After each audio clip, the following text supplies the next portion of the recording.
Recall that in the days before the election and the days shortly after the election, Ninas had advanced a proposition for transition. How do we move away from the wrong road we are traveling on now back to the reconstruction, the union reconstruction, union reconfiguration, and union renegotiation that needs to happen without further delay, except we want to forget the union in its entirety. By broadcasts titled Nigeria in Distress, the Ninas template for transition, and an earlier one titled Modalities for the Ninas transitioning, proposed by the constitutional force majeure. The summary of those two broadcasts is simply the fact that somebody must now get on a broadcast on behalf of Nigeria to say that the Constitution of Nigeria, the unitary Constitution of Nigeria, can no longer carry the union beyond where it is and go into the reconstruction, renegotiation, reconfiguration that has to be done, union reconstruction, and everything required to do it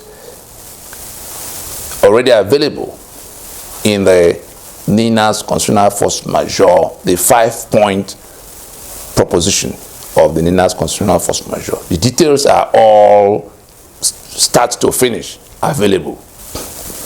In those two broadcasts, one before the election, the other after the election, Ninas had placed a plan on the table because it is for transitioning, for moving practical steps for getting to do what needs to be done now.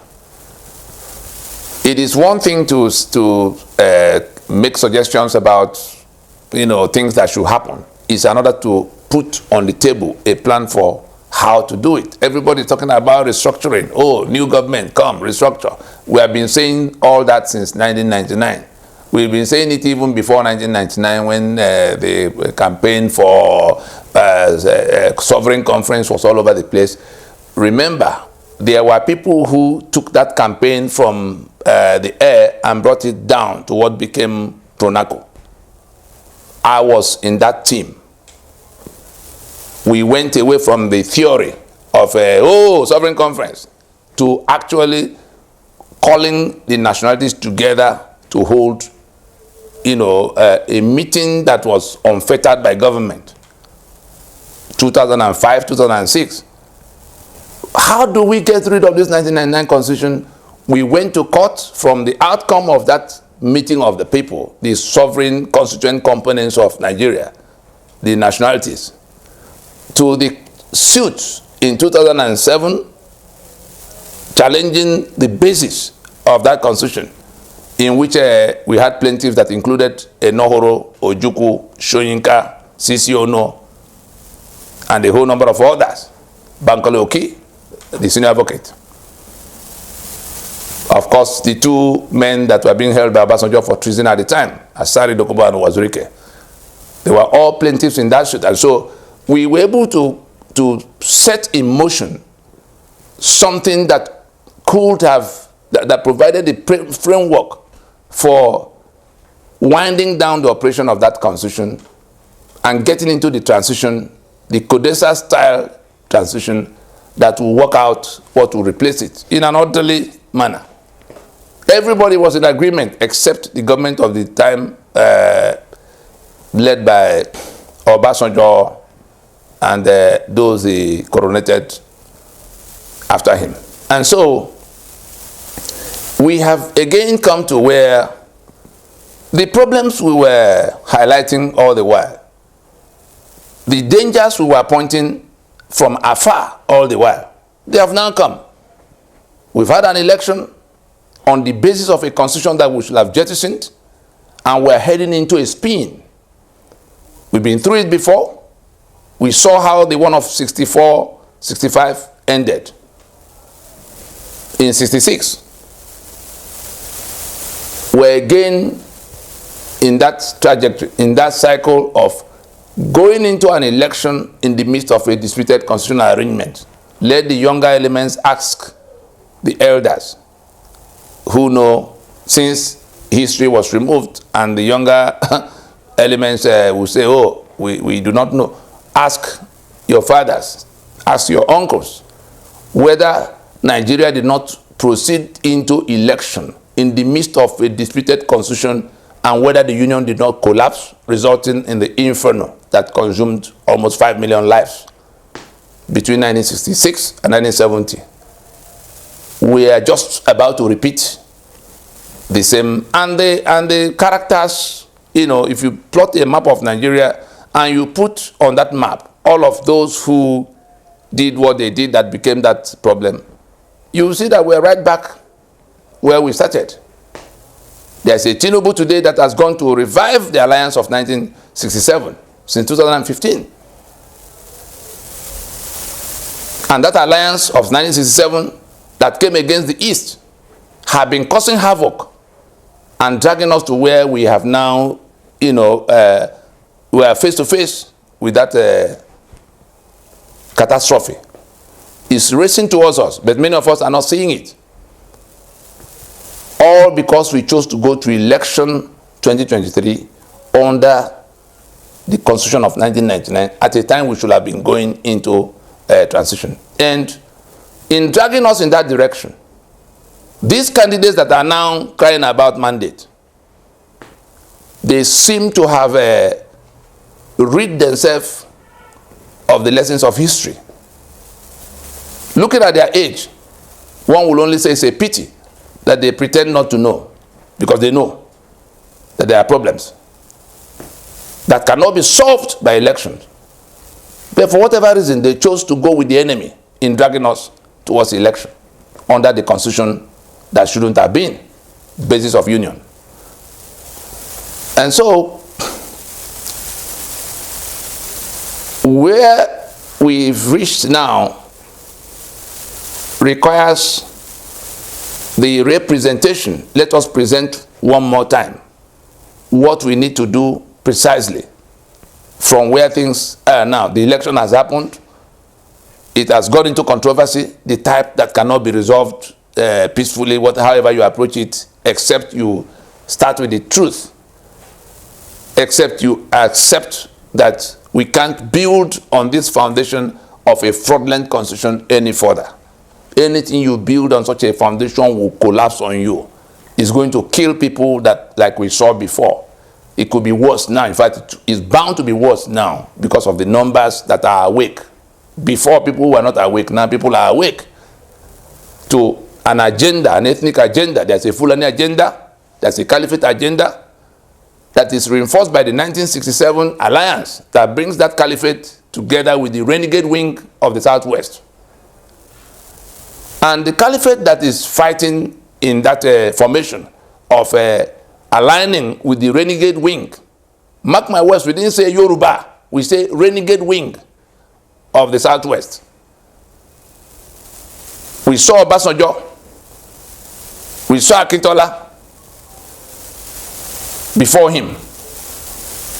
We are now seeing the one that went to bring Buhari in 2015. We saw all of what they did to chase away Jonathan from the Eastern Bloc. What was Jonathan's principal offense? Because they saw Jonathan as accommodating the Igbo in the scheme of things in the inner sanctuary of governance. That was Jonathan's principal offense. Oh, Chief of Army Staff, Hijacking. Chief Minister, what do they Minister for Coordination of Economy, Coordinating Minister for the Economy, which is like a Prime Minister, also Konjo. Secretary to Government, Pius. That was Jonathan's principal offense, for which the alliance of 1967, Caliphate and renegade wing of Southwest put fire everywhere, lied everywhere across the globe. and then hounded Jonathan out of office. In saying, "It is my turn," let those who do not understand now understand. Tinubu was not talking about 6 geopolitical zones, because all the argument was based on that ignorance of thinking that he was talking about 6 geopolitical zones. No, Tinubu was talking about that alliance of the caliphate and the renegade wing of the southwest. You will do your turn, I will do my turn. On this occasion, it's my turn. He wasn't talking about rotation among 6 geopolitical zones. And so it is within the context of that reality that we are coming back to tell all of those who are trapped in this failed Lugadian experiment of 1914 called Nigeria at this time. Because when the rain comes, it will not spare anybody. When the fire comes, it will not spare any part. We've already seen aspects of it. Nigeria is now the global capital for poverty. Nigeria is now the worst killing field. Even countries at war are not losing the number of people that are being killed. Just 3 days ago, Nasarawa, 38 people. The other day, even now, people are still running helter-skelter in southern Kaduna because they are being overrun. Plateau has not gone any better. Countries that are at war are not losing the number of people that are being killed in Nigeria. And so, whichever way you look at it, look at the corruption we're talking about.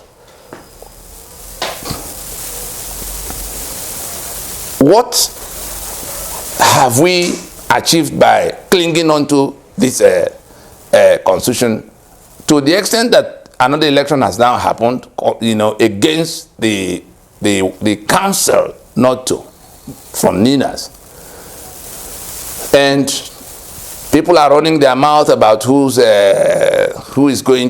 stole whose mandate. The mandate that was stolen, the first mandate that was stolen, so that we can make things clear, is the mandate of the alliance we built for freedom of the trapped constituent components.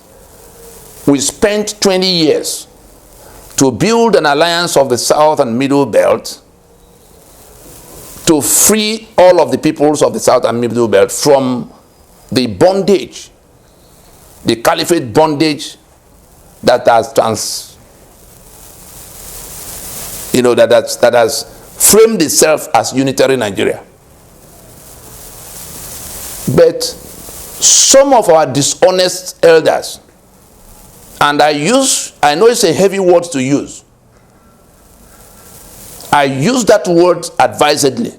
Some of our dishonest elders found a way to present that alliance as one for seeking power. South and Middle Belt Leadership Forum and all kinds of other conjectures depicting coming together of the South and Middle Belt. But for the purpose of seeking political power as president of Nigeria. They found, again, dishonest church leaders. And I mean that one even more seriously.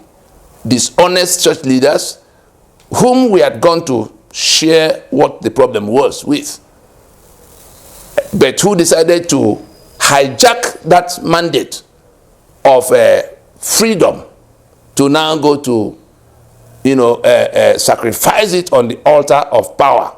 They want power as president instead of freedom for their people.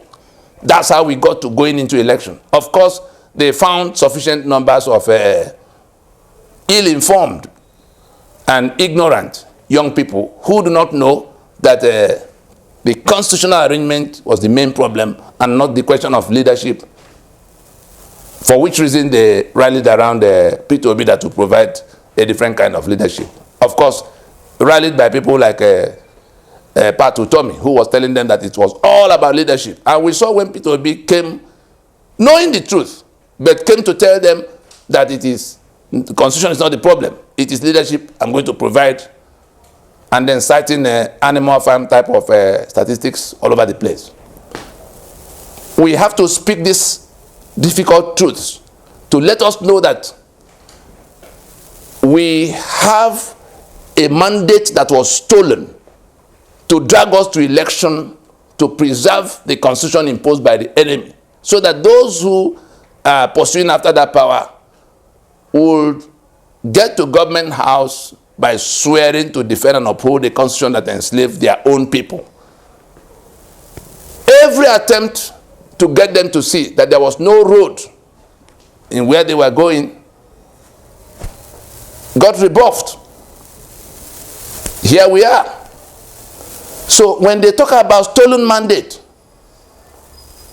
to us, in this fight that is going on about who will win, both of them are like two robbery gangs fighting over what was taken from us. And our interest is in recovering that thing that was taken from us. And therefore, the mandate they are talking about is already a stolen property. The fact that they want to convert it in a manner they can use it, that is political power, does not remove anything from the substantive charge of a mandate that was taken. And so we will now have to invite, for the purpose of the transition we are talking about, the transition that we must now go to, instead of proceeding with outcome of election and coronating somebody to come and continue to govern with the constitution we reject, that transition, we now expressly invite the candidates. Both candidates, Bola Tinubu and Peter Obi, must now surrender their so-called mandates and reinvest same into the union reconstruction imperative, the transitioning to rework the constitutional basis of Nigeria. We invite Peter Obi to reinvest, to surrender and reinvest that mandate that is now in controversy back into the liberation of the people. What do we mean? He has to, the same way he announced that constitution was not the problem, Peter Obi has to, if he is on the side of the people that have been tormented under this constitution, he has to come publicly and say to the hearing of the whole world that the constitution of Nigeria, the unitary constitution of Nigeria as imposed, is the problem that needs to be solved. That the mandate, the election has happened, everybody saw that he won the election. But he has to surrender that mandate now for the purpose of addressing the constitutional anomaly by himself. On the same count, we invite candidate Tinubu, who knows the truth about what the problem is, because he was in Nadeko. There's nothing we need to explain to him in all of whatever you hear Ninas is saying, because it was from Nadeko. The conveners of Nadeko were the same conveners of Pronaco, Enohoro, Shoyinka. You know the rest of them. Those conveners carried on with the task of reworking the constitutional basis of Nigeria after the soldiers left in 1999. And Tinubu was governor in Lagos. He wasn't a stranger to all of how it became what it became, going from Pronaco to now MNN, that went to court in 2007 to say that the constitution was a fraud. From there, the nationalities began to come. From after their solemn assemblies, in which they repudiated that constitution by themselves, Port Harcourt in 2015, Ibadan 2017, Makurdi in 2018, nationalities from across these three alliance blocks rejecting that constitution as basis of Nigeria, we then became Nigerian Indigenous Nationalities Alliance for Self-Determination. And look at what has happened. The Hausa have now risen up in Kano and Sokoto and elsewhere to say we're indigenous nationalities, we're an indigenous nationality, and that the Fulani are invading us, killing us, taking our land. And so it could be called a countrywide consensus. So that countrywide consensus that now needs to be enforced to wind down the operation of this apartheid constitution imposed by that invading Fulani. Tinubu must now stand with his people or stand with the enemy. If he wants to stand with his people, he should by himself surrender the mandate from this election and reinvest that mandate in the task of liberating his people. The Yoruba are fed up with what Nigeria is dishing out to them. Nigeria is dragging them back into Stone Age. And if Tinubu is standing with the constitution that enslaved Yoruba in Yoruba land, let it be clear to him that that's the choice he's making in trying to be president under that constitution. And when we look back in history, we will see that this type of fight we have seen now, in which Peter Obi and Tinubu will fight to finish, who set up the fight? The same caliphate. Did we not see it happen in the 60s, even the 50s? Awolowo, Azikiwe, who became the beneficiary? The same people that set up the fight. We saw the Akintola era. The same people that set up the fight, presiding. Here we are again. Can't we learn? And so we are saying, Ninas is saying on behalf of this alliance, that what we must do now is to get on the side of our people by ourselves. Because if we don't, the alliance is not going to, we said it before the elections, that we're not going to pay any attention. The winner of 2023 election will find out that there's no Nigeria to govern. I'm sure there's a video to that effect. If you doubt me, go on YouTube and search winner of 2023 election will find no Nigeria to govern on YouTube. So you can see the reasoning that predated the election by almost 8 months at least, if not 1 year. Where we were warning them at the time they were banding all kinds of theories around about what they were, the miracle they will come to perform when they come as president. With a constitution that enslaves us, they have become the #1 enemies of the people, because we were on the verge of taking down that monster in terms of blocking the journey to election to compel a resolution of the union dispute. They were the ones who offered the lifeline, dragging us to election that will be conducted by the Fulani. They've conducted the election. They are waiting for you in court. But we are not spectators in the matter. It is our sovereignty, it is our lives, it is our livelihood, it is our future that is at issue.